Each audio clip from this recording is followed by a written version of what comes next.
Morning my dear student, मैं सुशील कुमार राठौर, आपके विज्ञान के अध्यापक।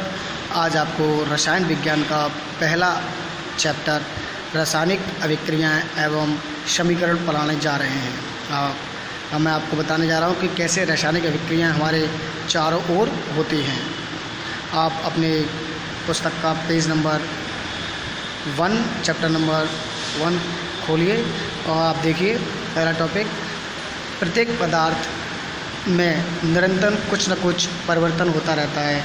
ये परिवर्तन स्थायी, अस्थायी, उत्क्रमणीय, अनुत्क्रमणीय हो सकते हैं, यानी कि परिवर्तन कैसा भी हो सकता है। एग्जाम्पल के रूप में देखिए, बर्फ़ पिघलने पर जल बन जाती है या ठोस अवस्था से द्रव अवस्था में परिवर्तन होती है।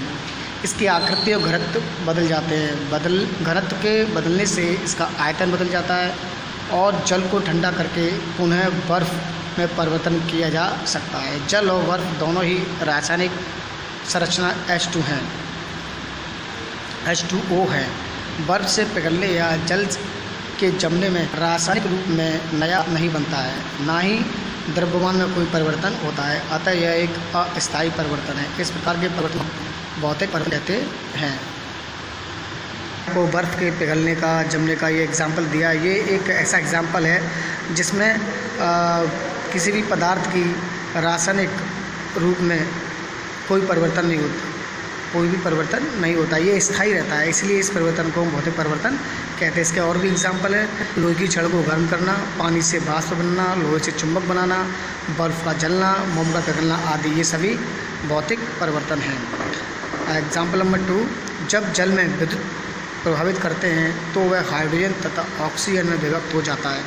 इस प्रकार दो नए पदार्थ हाइड्रोजन तथा ऑक्सीजन बनते हैं।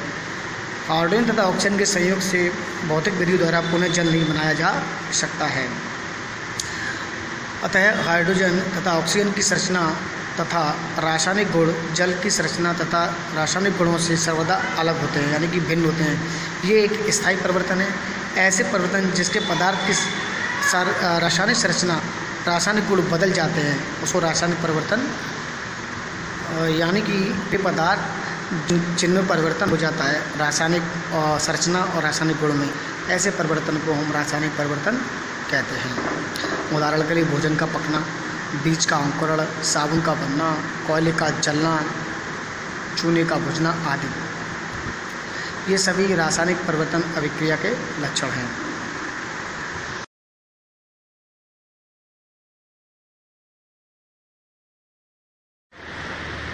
हमारे चारों ओर रासायनिक परिवर्तन होते रहते हैं, जैसे कि आप देख सकते हैं, सांस लेना, भोजन पकाना, भोजन पचाना, गर्मियों में मौसम में कमरे के ताप पर दूध को खुले छोड़ देना, अंगूर में किण्वन होना, लोहे से बनी वस्तुओं में आर्द्रता, वायु खुला छोड़ने इत्यादि, ये सभी रासायनिक अभिक्रियाएं हैं और रासायनिक परिवर्तनों द्वारा ही की जाती हैं।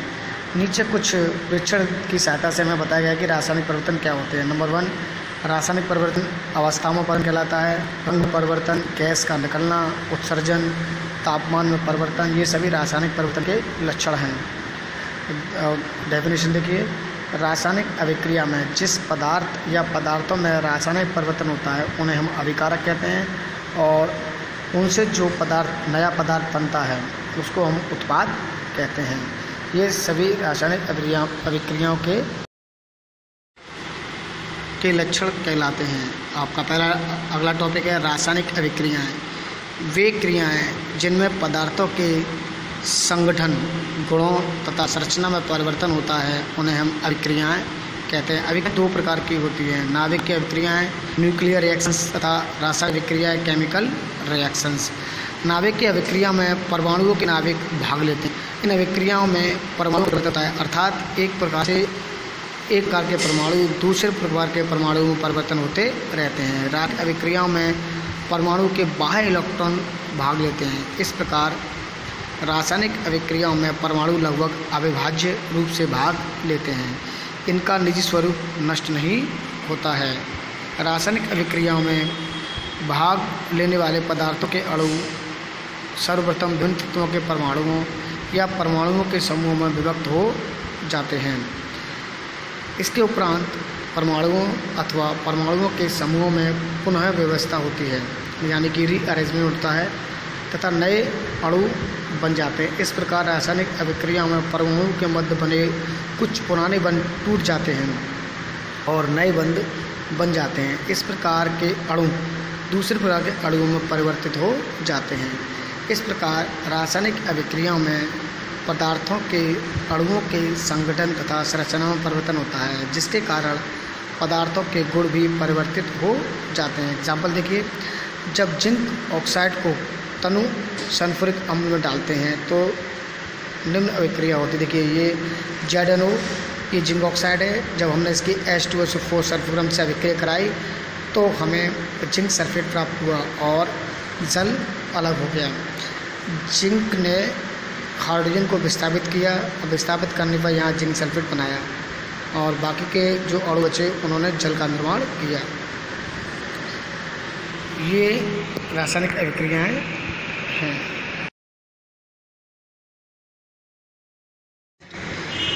रासायनिक अभिक्रियाएं क्यों होती हैं? क्या कारण है कि रासायनिक अभिक्रियाएं होती हैं? इसका मुख्य कारण है कि जितने भी पदार्थ हैं सभी पदार्थ भौतिक तथा रासायनिक परिवर्तन ऊर्जा परिवर्तन संपन्न करते हैं। यदि किसी ने कहा है कि ऊर्जा अधिक होती है तो वह कम स्थायी होता है, यदि ऊर्जा कम होता है। एग्जाम्पल के लिए इसको हाथ में रखें तो कि स्थिति ऊर्जा अधिक होती है इसलिए वह कम स्थित है। जैसे ही हम चौक के टुकड़े को छोड़ते हैं तो वो ज़मीन की ओर बढ़ता है, इसका मतलब उसकी स्थित ऊर्जा कम हो जाती है और उसका मान अधिक हो जाता है। इन्हीं कारणों से रासायनिक अभिक्रियाएं संपन्न होती हैं। नेक्स्ट टॉपिक है आपका रासायनिक समीकरण, केमिकल इक्वेशंस।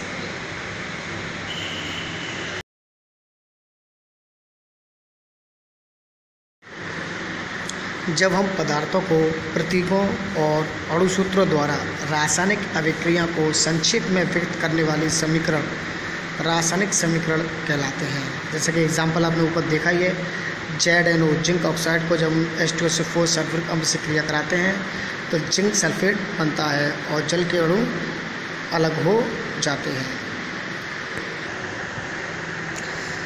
इस क्रिया को हम शब्द रूप में भी ले सकते हैं, जैसे कि जिंक ऑक्साइड प्लस सल्फ्यूरिक अम्ल ये अभिकारक हैं। दोनों की क्रिया कराने पर जिंक सल्फेट उत्पादक प्राप्त होते हैं, यह जल है। अभिक्रिया के इस संक्षिप्त रूप को शब्द समीकरण कहते हैं। आज आपने रसायन विज्ञान चैप्टर रासायनिक अभिक्रिया एवं समीकरण में केमिकल रिएक्शंस, रासायनिक परिवर्तन, उनके लक्षण, अभिकारक, उत्पादक, रासायनिक अभिक्रियाएं, रासायनिक समीकरण आदि को पढ़ा। आप बच्चों से अनुरोध है कि आप ये अपना केमिस्ट्री का काम अपनी केमिस्ट्री की नोटबुक में लगातार करते रहें। धन्यवाद।